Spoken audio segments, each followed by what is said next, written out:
मैं भोला यादव आज आपके सामने क्लास 12 लेसन 2 सॉल्यूशन विलेन का आज हम आपको मोललता, उस दिन हमने आपको मोललता के बारे में बताया था और आज मोललता यह एक तरह से मैथमेटिक्स है। इनके फार्मूले सूत्र को जानना है और सवाल हल करना है। एग्जाम में आता है, पहले सॉल्यूशन चैप्टर से 6 नंबर का सवाल आता था, लेकिन इस बार 10 नंबर का आएगा, आपको न्यूमेरिकल ही आएगा। ठीक है, तो देखिए हम मोललता का मतलब होता है कि 1 किलोग्राम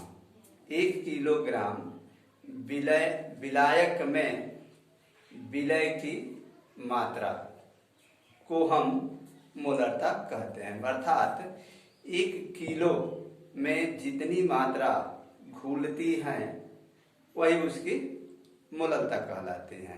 तो ये द्रव्यमान भार की बात कर रहा है ना, कि 1 लीटर अगर विलायक जो है जल है, तो 1 लीटर जल में जितने ग्राम चीनी डिजॉल्व हो जाएगी वही उसका क्या होगा, मोललता होगा। यानी इसमें हम द्रव्यमान ज्ञात करते हैं, मोललता से द्रव्यमान भार ज्ञात करते हैं, जबकि मोललता में हम आयतन ज्ञात करते थे लीटर में, आयतन वहां लीटर और यहाँ किलोग्राम। तो मोललता बराबर होता है विलय के मोल अंश बटा विलयन का द्रव्यमान केजी किलोग्राम है। विलय का मतलब घुलने वाला और विलयन का मतलब कि घोलने वाला और घुलने वाला दोनों की मात्रा। ठीक है ना। तो यह इस आधार पर एक सवाल आपका है, आपको राजीव प्रकाशन एनसीईआरटी पैटर्न की है, उसके जो पाठ निहित सवाल दिया हुआ है उसी को मैं बताने जा रहा हूं। एक बार पढ़ूंगा, उसके बाद हम हल करूंगा इस सवाल को टाइम के आधार पर। देखिए 22 ग्राम बेंजीन सवाल पूछ रहा है कि 22 ग्राम बेंजीन C6H6, ठीक है, और 22 ही ग्राम जो है कार्बन टेट्राक्लोराइड है CCl4, ठीक है, में बेंजीन और कार्बन टेट्राक्लोराइड की प्रतिशत मात्रा ज्ञात कीजिए। तो हम जानते हैं कि प्रतिशत मात्रा जब ज्ञात करते हैं तो पदार्थ का भार बटा पदार्थ का द्रव्यमान अर्थात अणुभार और गुणे 100 कर देते हैं, हमें परसेंटेज पता चल जाती है। तो पदार्थ हमें दिया हुआ है, ठीक ना, पदार्थ क्या दिया हुआ है, 22 ग्राम। पदार्थ जो है दिया हुआ है 22 ग्राम, यानी ये हो गया 22 बटा, और इसका बेंजीन का अणुभार जो होगा 72 72 78 78, ठीक है। और इसे जब हम भाग दे देंगे तो भाग देने पर इसका भागफल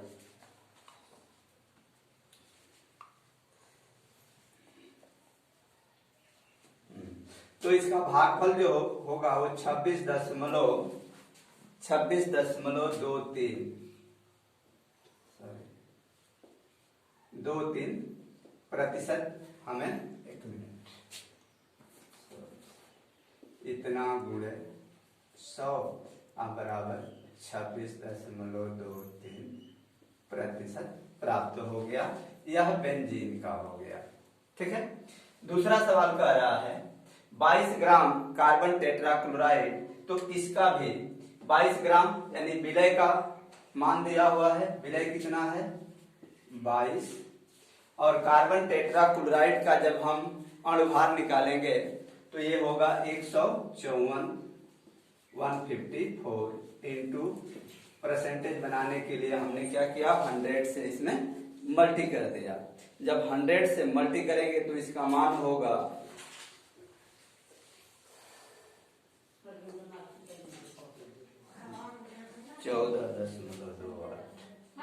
14.28%। इस तरह से आपका पहला सवाल जो है पाठ निहित का सॉल्व हुआ। दूसरा सवाल हम बताएंगे आपको, बहुत इजी सवाल था और इसको बस परसेंटेज हमें निकालना था, सवाल आपका दिया हुआ है, ठीक है। इसके बाद से हम दूसरा सवाल आपको पढ़कर बताएंगे और उसे सॉल्व भी करेंगे।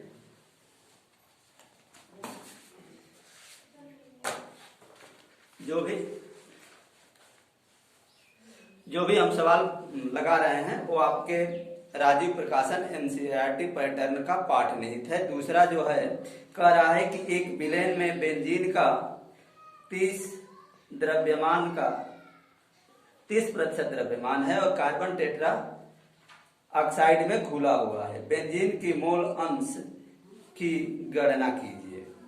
देखिए आप लोग इस सवाल को हम मिटा रहे हैं।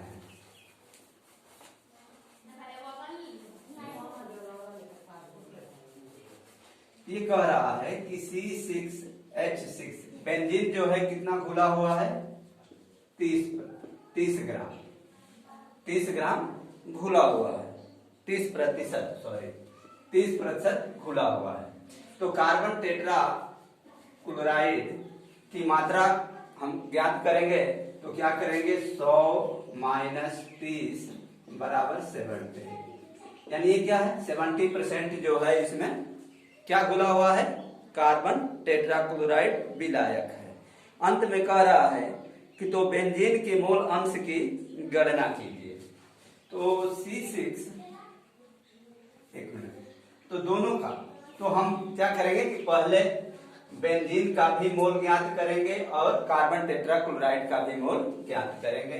तो C6H6 का ये 30% है और इसका अणुभार जो होगा 78 होगा और इससे जब हम भाग देंगे इसमें तो ये आएगा 0.384 ये इसका मोल हो गया। फिर कार्बन टेट्रा क्लोराइड का मोल हम जब ज्ञात करेंगे तो ये कितना है 70% और इसका निकालेंगे 142 है अणुभार 154 और इसे जब हम भाग देंगे इसमें 154 से तो ये आएगा 4.54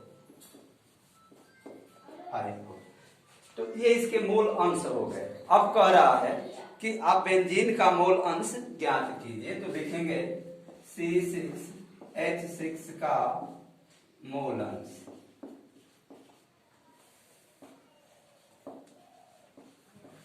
अब सूत्र पर लिखने जा रहे हैं। हमें क्या ज्ञात करना है बेंजीन। तो देखिए ये होगा C6H6 का मोल अंश बटा C6H6 का मोल अंश प्लस CCl4 यानी कार्बन टेट्रा क्लोराइड का मोल अंश। अब क्या होगा कि अब इस पर हम रख देंगे। जब इस पर हम रखेंगे तो बेंजीन का कितना आया है इतना यानी 0.384 बटा फिर बेंजीन का 0.384 प्लस कार्बन टेट्रा क्लोराइड का है 4.54। इसको जब हम करेंगे तो 384 बटा इसको जोड़ दीजिए 4 4 8 और 8 5 13 3 हासिल 4 3 7 1 8। ठीक है इतना हो गया। अब हम क्या करेंगे कि इससे इसमें भाग दे देंगे। ठीक है जब इसका इसमें हम भाग देंगे तो ये हमें भागफल इसका मिलेगा 5.4 यही इसका मोल अंश आंसर होगा। ठीक है तो इस तरह से पीछे मोल अंश ये सब दिया हुआ है। आप किताब में देखिए सवाल को हल कीजिए। अगला सवाल हम अगले बताएंगे वीडियो में।